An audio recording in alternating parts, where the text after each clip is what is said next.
Well, it's up to Tanner McKee to secure the NFC's number 2 seed for the Philadelphia Eagles, and the Washington Commanders are going to play spoiler. Locked on Eagles, Locked on Commanders. It's crossover Thursday.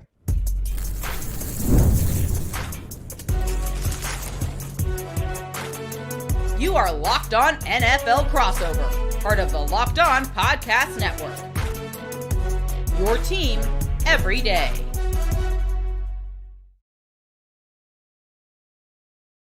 Thanks so much for making Locked On Eagles and Locked On Commanders your first listen each and every day. And thanks for making the Locked On Podcast Network the number one sports podcast network. I'm Louis DiBiase, host of the Locked On Eagles podcast. He's David Harrison, host of Locked On Commanders. And today's Crossover Thursday is presented by Prize Picks. Download the Prize Picks app today. Use our code LOCKEDONNFL to get $50 in lineups after you play your first $5 lineup. So it's going to be the Commanders' season finale for 2025, 2026 now, and the Philadelphia Eagles. They're going to be playing in the postseason, David, but the seeding still is not decided. They are the 3 seed right now. They've clinched the NFC East for the second year in a row, but the 2 seed is still up for grabs if the Bears lose to the Detroit Lions on Sunday and the Eagles win against the Commanders. They would be the 2 seed. So the Eagles have a lot to play for, even though there's backups in this game. And the Commanders, I'm sure after that chippy game 2 weeks ago, are going to want to spoil that. Yeah, no, absolutely. I mean, the Commanders have a lot to play for as well, even though, like you said, this is the last game of the 2025, regular season and their season just in general, not a place that they thought they would be. This is a team that still has a lot of pride, still has a lot of energy, still has a lot of determination to go out there and try to make something happen. And even if it's not necessarily just to kind of prevent the Eagles from having the best seeding possible, it's just, it's a matter of, like we said, pride. And that's what this locker room really is. I was actually talking to one of the players that's on injured reserve, and I was telling him that, this is my 4th year on this beat, right? So I'm not like a grizzled veteran of the Washington Commanders beat by any means, but in the 4 years I've been here, I've never seen or experienced or noticed, I should say, players on IR coming back to the team to finish their rehab. And for those who don't know, peek behind the curtains, when players are on injured reserve, they don't have to do their rehab with the team. They can do it at home. They can do it wherever they want to. That's part of their right as players. And here you have a lot of players returning during their rehab. And it really stood out to me. And he said to me that this is the best organization, like the best team, not from like a talent perspective, right? But think like your workspace environment. This is the best team that he's ever been on that has had such a struggling season. And that really says something about the culture that Washington is installing. And obviously culture is just the start of it, right? But the hope is that while the Philadelphia Eagles are still continuing, like you said, to get those back-to-back division titles and do things that this division hasn't been able to do in a very long time, the hope is that with things certainly, from the sounds of it, looking a little bit up in Dallas, I think things are looking up in New York, depending on the direction their coaching staff goes. Maybe we can get this NFC East division back to being the most competitive division in a good way, not like the most competitive because everybody's having a down season, but because everybody's having a good season. And obviously both these teams want to be right in the mix of that. Yeah, David, I feel like for the Commanders, this isn't the down season of the Raiders or even the Giants to a degree where it feels like there's still a lot of steps to be taken in a rebuild. I feel like there's a lot of optimism from Washington because you add context to the situation of the season with Jaden Daniels dealing with injuries all year. I feel like they think next year you get healthy, you improve that defense, you get a little bit younger, probably, I'm sure, on both sides of the football.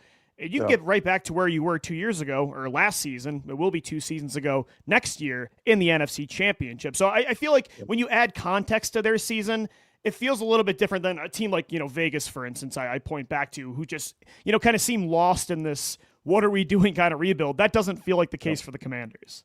No, I 100% agree with you. And to use the Raiders. Sorry if there's any Raiders fans tuning in. I know this. we're dragging Vegas. But hey, welcome. Yeah, no, I mean, you know what? We love you. We love you coming through for Locked On Eagles, Locked On Commanders. So welcome, Raiders fans, if you're here. But like you said, like it just feels like a team that's kind of devoid of talent. You know what I mean? It's not that the talent didn't get the best out of themselves, or the coaching staff didn't get the best out of themselves. They just don't have the horses. And for the Washington Commanders, it's actually been a little bit refreshing hearing the coaching staff, not using it as an excuse, but being willing to admit that with all the injuries, it really is kind of hard to know where they are as a team, kind of really evaluate the 2025 season. And I think that when they get into this offseason Monday, starting Monday morning, right, what they've got to do as evaluators, coaches, GM, Adam Peters, all those guys, is just be as brutally honest as you possibly can. Try to, what information you do have about the players, about the units and all that, just be as brutally honest as you can. Don't put on any lenses. Don't try to paintbrush over any blemishes. Like Right. that's the only way you can really come about it, because while context obviously is important, if you allow context to dictate the conversation, which you might end up with as a team that is, 80% the same, and while the context might tell you that's okay, if you come into 2026 and realize, oh, like we actually did have some flaws that we didn't necessarily identify, that's going to set you back even further. So it'll be interesting, because this does feel like a team that's better than their record, even though they always say your record is who you are. And with a high draft pick coming in the first round, top 10, all that kind of stuff, like it seems like a team that can get better salary cap wise. They've got over $100 million projected cap space, with a couple of easy moves, and that top 10 first round draft pick. We'll see what Adam Peters does with it. They have a lot of opportunities to get a lot of good players and potentially take another leap back, right? Like we go from 4-win Commanders, depending on what happens on Sunday, to 12-win Commanders, back to 4 or 5-win Commanders, and then who knows, maybe back to 12-win Commanders Right. in 27 or 2026, and Commanders fans are just not going to know where to be on the roller coaster, and who knows, maybe we can get an Eagles Commanders rematch in the NFC Championship game. I know I would love to do that, because whether it's the Link or South Northwest Stadium, I know the environment would be electric. Oh, it is definitely always at Lincoln Financial Field, and the Eagles are going to have at least one home playoff game. They are the 3 seed right now, winning the NFC East. They clinched that against the Commanders 2 weeks ago. But David, the storyline for the Eagles is they are still, they have a chance at the 2 seed. Doesn't look like they're going to try for it very hard, as apparently Nick Sirianni is going to not start any of Jalen Hurts, A.J. Brown, Devontae Smith, Jalen Carter on the defensive side of the football. Like Lane Johnson won't be in this game. It's going to be the Tanner McKee show, Tank Bigsby, Jahan Dotson. If they want a chance at this 2 seed, it's going to be up to the backups. And I do think those players have shown that they could beat a team that's down like the Commanders. But I do kind of disagree with the approach. I understand having a mini bye week and getting rested for the playoffs. But in this year's NFC, getting that 2 seed is pretty important, because with how good the wild card teams are in this conference, there's a good chance that there could be some upsets in the first and second round, like there was last year when your Commanders took down the Lions, and the Eagles, as the 2 seed, did get home field advantage throughout the playoffs. And that's so huge. When the playoffs run through Philadelphia, normally they make it to the Super Bowl. So it is it's a close decision. I understand both sides of it. I understand resting the starters and kind of creating your own bye week, since you can't get the 1 seed.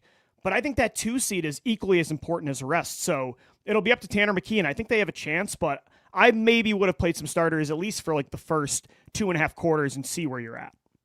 Yeah, there's always a chance, you know what I mean? And any given Sunday, like Tanner McKee is an NFL quarterback, and I don't think anybody's going to come into this game defensively for the Commanders trying to underestimate him. Tank basically sealed the deal, right? Like he was essentially the death blow in the last game. I know there were some other blows that came after that, but he was basically the death blow of that game, and he certainly got talent. I mean, yeah, there's certainly no underestimation of what this team is going to be capable of. Speaking of Philadelphia Eagles, with their backups on the field, and look, this Washington Commanders offense has not been great. I know statistically, if you just stat scout this team, you're like, oh man, top 10 rushing offense, top 10 red zone offense, and all that kind of stuff. It looks good on paper, but when you really look at what's been happening recently with this team, they went 1 for 3 against the Dallas Cowboys in the red zone just last week. The Philadelphia Eagles have always been a little bit of a different beast anyway, even when going up against a statistically strong Washington Commanders offense, and the trend just simply hasn't been what the stats would tell you they are all season long. So I think there's certainly an opportunity for the Eagles to do that. The Link is going to be, like you said, that environment. I mean, they would love nothing more than to send the Commanders home with a loss against Tanner McKee. Like Eagles fans would love nothing more than that for that to happen, to come through the Locked On Commanders comments after the game and do all that kind of stuff. I got bad news for Eagles fans. You're not going to hear a cocky Locked On Commanders show talking about the backups are in. This is going to be an easy walk-off win for the Commanders. Like that's not going to happen. So you're going to talk trash to other people than the Locked On Commanders podcast, at least. But I mean, look, this is going to be a good game. I think it's still going to be a competitive game. I'm with you. Like it kind of smells like playing not to lose versus playing to win. And like you said, those number 1 seeds can get toppled. Nobody is untouchable in the NFC. And what you don't want if you're the Eagles is necessarily have to look back on this. And this is a decision that when we get to the end of February will be looked at with hindsight. But if you get into a situation where the Eagles have to go on the road in the NFC Championship game against the number 2 seed, Chicago Bears, and they lose that game, that's going to come up. Like that question is going to come up, and so it's kind of a what if. But I'm always a play to win type of guy. And if we're also being honest about it, Louis, you know this better than I do, that Eagles offense hasn't necessarily looked like it's fully locked in and in sync. So you need those reps to try to get to that point before you hit the postseason.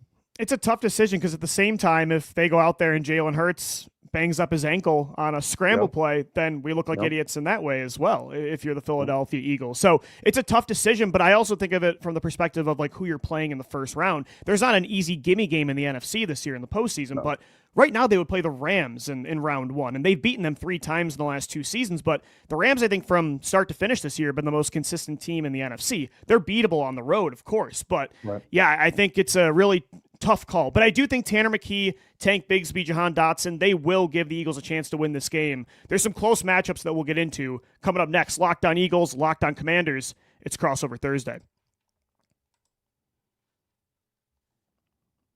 All right, guys, today's episode of Locked On Eagles and Locked On Commanders is sponsored by Robinhood. Nobody knows your money goals better than you. Robinhood puts you in control of your money with tools that work as hard as you do. Locking in on every opening, beating your PR, beating it again, channel that drive into your money. Robinhood puts you in control of your money. Trade stocks and ETFs, options, futures, and crypto, all in one platform. You can now build and execute your own trades from a desktop with Robinhood Legends advanced tools, or take advantage of the new Robinhood strategies with a tailored portfolio managed by a team of experts. You expect more from yourself, expect more from your money. Get started today at Robinhood.com/yourmoney. Again, that's Robinhood.com/yourmoney. Your money, your move.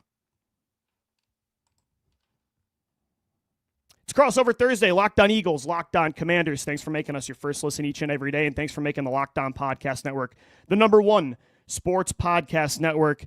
David, it's going to be the season finale for the Washington Commanders, and like you said, there's auditions for 2026. They're trying to end the season on a high note. This isn't the typical blown-up year from a team that has, no path down the road to get back into contention like they were in 2024. So it's an important game for them for the future, and for the Eagles, it's kind of interesting. It's an important game for the now to try to get that 2 seed like we were talking about, but also, like, we're going to get into matchups here. I'm really curious to watch Tanner McKee, because when you look across the NFL with how many teams could potentially need a starting quarterback and with how well he looks every time he's on the football field.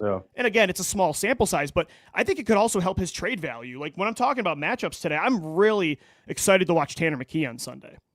Yeah, listen, man, you know better than I do. There are Eagles fans that are not fully bought into Jalen Hurts, even with like after the Chargers game, people were calling for McKee to start. I mean, it was crazy. And if McKee goes out there and balls out against the Washington Commanders starting defense, right? Like those calls are going to get a little Nobody bit is louder. more popular in the city of Philadelphia than the backup quarterback, David, especially if Nick Foles won the Super Bowl. Yeah, 100%, 100%. Look, I've always been a fan of Tanner McKee. I liked him coming out of Stanford.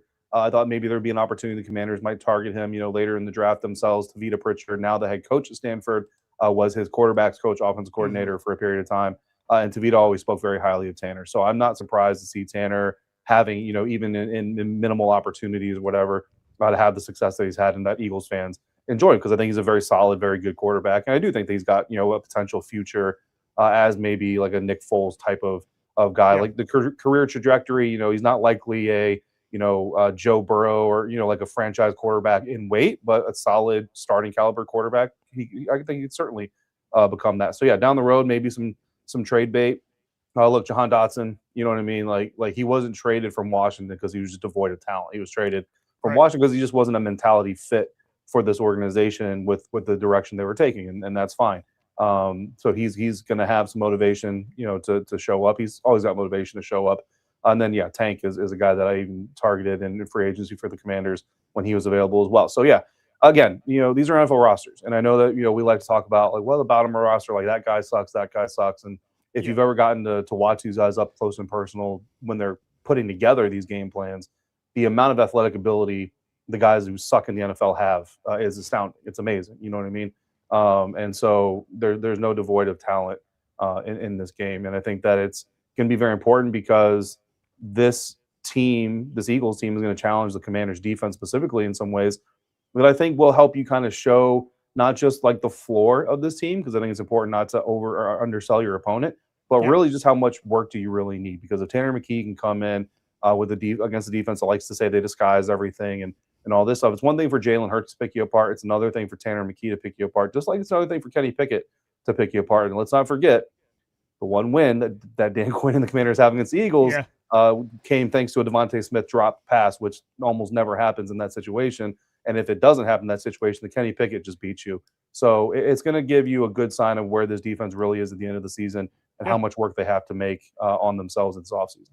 Yeah, it's really not going to be this limited offense that just relies solely on Tank Bigsby. And I think Tank has been great this year. Honestly, at times he's been more efficient running the football, especially up the middle, than Saquon Barkley. I think they're going to lean on Bigsby a lot in this game. But Tanner McKee, I mean, he does not have mobility, that's for sure. And that's part of why I don't think teams would be interested in making him their franchise quarterback. But he does have some really plus traits, like his size. He'd be 6'5", 6'6", really big guy, can see over the line of scrimmage, throws well with anticipation, I think, has a strong arm. And when he's been out there, you look at the game last year, it was Kenny Pickett against Washington, but McKee did get some reps against the Cowboys at the end of the year. He started against the Giants week 18, and him and Dotson had a pretty strong connection. Like, they did push the football down the field. If you can get him going with like under center play action, I do think this could be a balanced attack on Sunday. And so that's why, again, I disagree with the approach of not trying for the 2 seed at all from a starter, like play your guys perspective.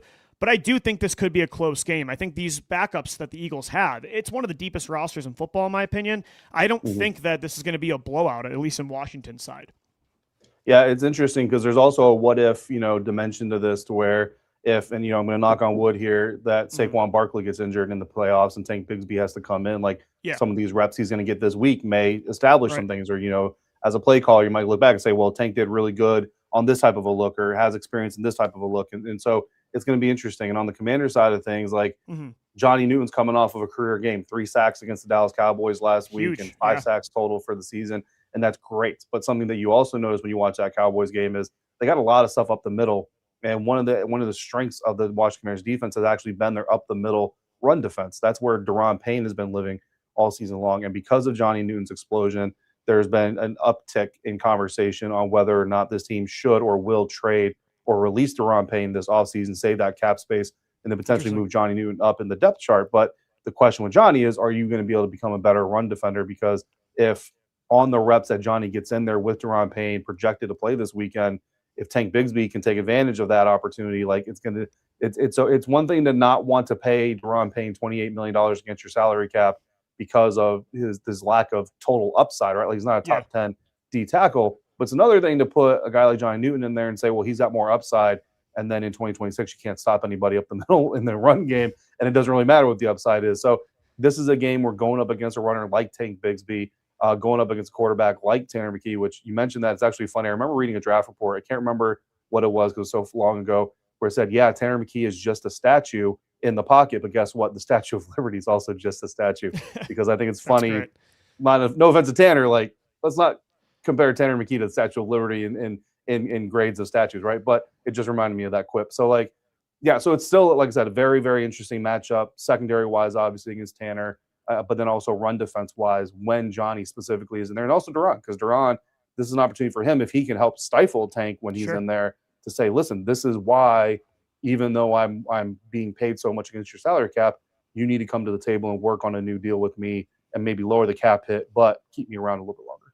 Yeah, I think the middle of the trenches on both sides of the ball is going to be interesting to watch in this game. You talked about Newton against, Bigsby. I think that's going to be something that really could dictate this game. But also on the other side of the ball, like, the Eagles have a lot of depth at defensive tackle. Jalen Carter, of course, everybody knows the breakout year of Jordan Davis, and Moro Ijoma, who I think's been as good as Milton Williams was last year, if not better. I mean, he has 6 sacks this year and has consistently led the Eagles up front with pass rushing efficiency.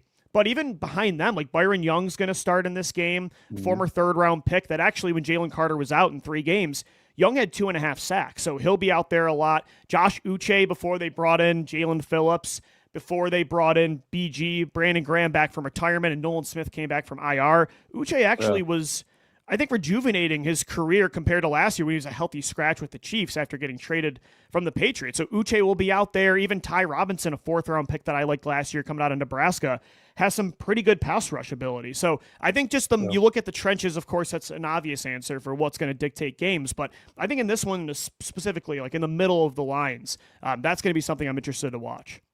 Yeah, and for the Washington Commanders offensive line against that unit, man, a lot of backups playing this game. Tyler Biadasz is on IR, so Nick Allegretti is going to get opportunity at center. And I'll tell you, man, Nick loves playing center. Like, he was so juiced.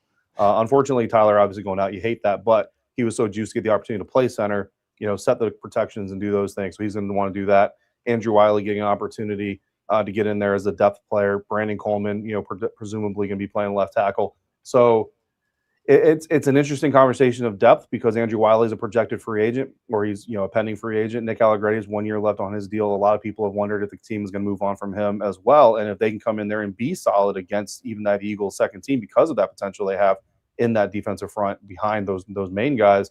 Then it gives you a case if you're Adam Peters in an offseason where a lot of people are looking for you to do a lot of things. Yeah. The more areas you can have quantifiable reasons to feel confident in what you have already, the less effort you have to put into those groups, the more effort you can put into the others. It's going to be interesting to watch this game on Sunday. Keys to victory coming up next. It's Locked On Eagles and Locked On Commanders. Today's crossover Thursday for Locked On Eagles and Locked On Commanders is presented by PrizePicks. Whether you're starting a new routine or jumping into player projections for the first time, trying something new can feel like a challenge. But with PrizePicks, it always feels good to be right. With high-pressure football matchups every weekend and elite hoops action almost every night, the action never slows down, and PrizePicks lets you stay in control. PrizePicks is the daily fantasy app that makes watching sports even more exciting by letting you build lineups based on player projections. No drafts, no waiting, just pick more or less and play your way. Getting started on PrizePicks, it's quick and simple. The app is super easy to navigate. It's made watching games all the more engaging, especially when following individual player performances, which I love doing, especially in basketball. I love the flexibility too with options like flex play, where you can still get paid even if a pick misses. So download the PrizePicks app today and use the code LOCKEDONNFL to get $50 in lineups after you play your first $5 lineup. That's code LOCKEDONNFL to get $50 in lineups after your first $5 lineup. PrizePicks, it's good to be right. All right, final crossover Thursday of the regular season for Locked On Eagles and Locked On Commanders. David, if the Commanders do spoil the Eagles' chances of the 2 seed, and again, it's not just the Eagles don't control their destiny here with that number 2 spot in the NFC. They would also need the Chicago Bears to lose to the Lions. But if that happened, Detroit played upset, and Philadelphia won, they would be the 2 seed. So if the Commanders are going to stop that from happening, what are the keys to victory on the Commanders' side to end the season on a high note? Yeah, so I'm going to go one with the game itself because really the overall victories for this game are going to come in the silver lining department, whether they win on the scoreboard or not. And that's just where we are with the Washington Commanders this season, right? So on the scoreboard, if they win the game, it's going to be because of their pass rush, because Tanner McKee, like you said, can't really move around as much. Drake Jackson, defensive end, former second-round pick of the San Francisco 49ers. Now he's here with Washington. He's been rehabbing injuries. He came close to sacking Jalen Hurts like 3 times a couple weeks ago. I talked to Drake about that since then. He was like, man, I could taste that first sack. And I mean, for him, going through everything he's gone through to come back on the NFL stage, get a sack, it would be such a great experience. And honestly, it doesn't really matter if it's Jalen Hurts or if it's Tanner McKee. The thing about it is, the reason he came close and didn't get him was because Jalen Hurts was running away from him every time he got close to him. Tanner McKee's not going to be able to do that. If they can get home on Tanner, cause some problems, then obviously every young quarterback, that is kind of the answer, is rattle him a little bit, see if you can do that. So that's the one for the game. But outside of that, man, just be competitive, because there's a lot of questions. Like, does Mikey Sanders still stay inside or go back inside or stay outside where he is right now?